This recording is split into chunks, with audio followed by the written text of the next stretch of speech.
is how their new project Aura might succeed and what are some of the steps they might be taking to actually go on and make it a success for Google Glass 2.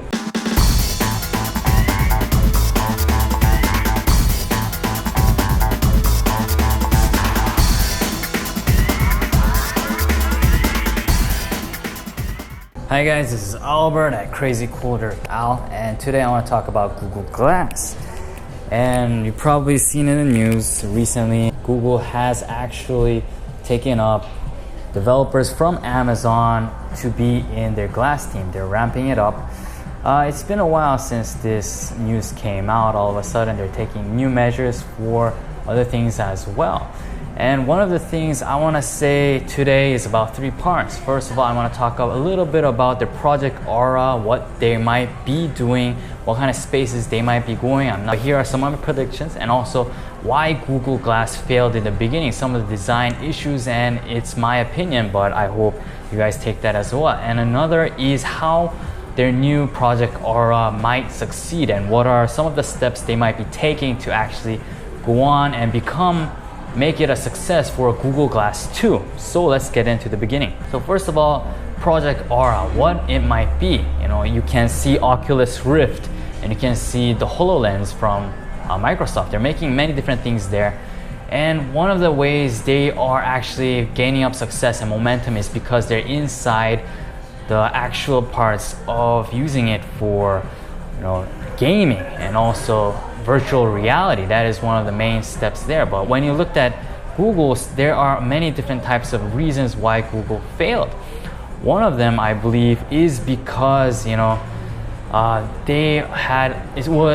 people couldn't see why they really needed this Google Glass. I mean, it was like the smartwatch. It was just an accessory for getting notifications, for getting different types of feedback from your phone, connect with your phone, but they didn't have the actual applications. Number one, they didn't have the actual developers making a lot of apps for Google Glass. So that is one of the reasons they might have failed.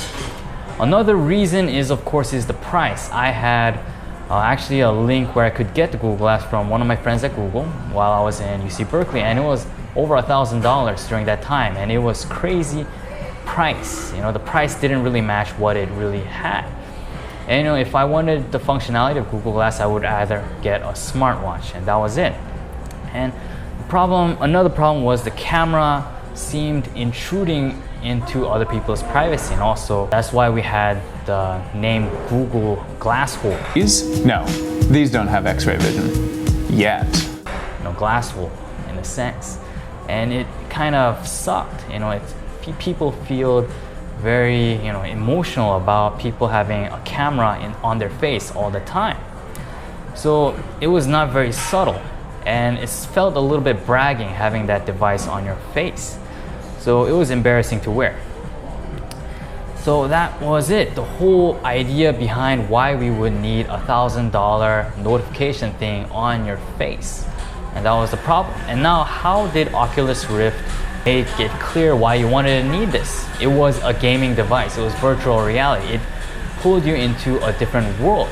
It was like buying a PS2 or it was buying an Xbox. That was the main pricing point, how it has actually functioned for Oculus Rift. And that is why Facebook bought it. Virtual reality will become really huge. Another reason HoloLens actually was when showing off their HoloLens in Microsoft, they showed how they can merge real reality with virtual reality in a way that you can have the experience of building anything anywhere. So HoloLens merging two realities together, reality and virtual reality. That was their selling point. So you know how Google Glass failed. Now, how would they succeed?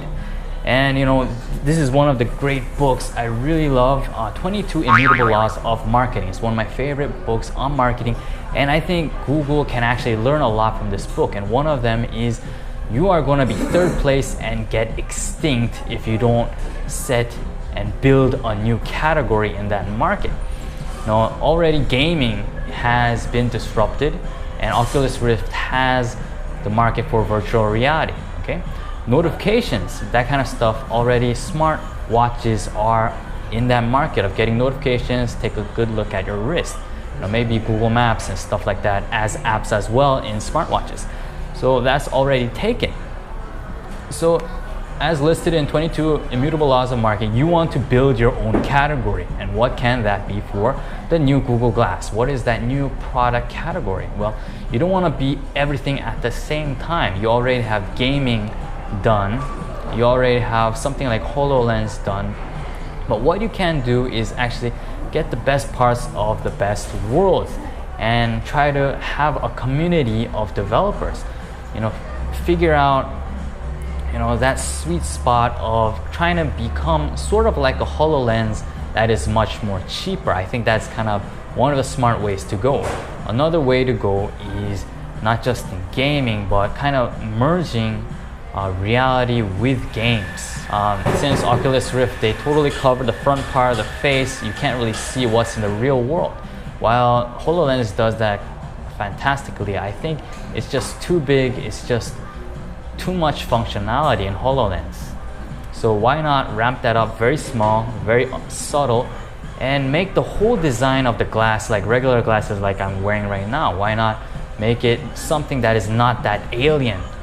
The original Google Glass was too foreign, too weird.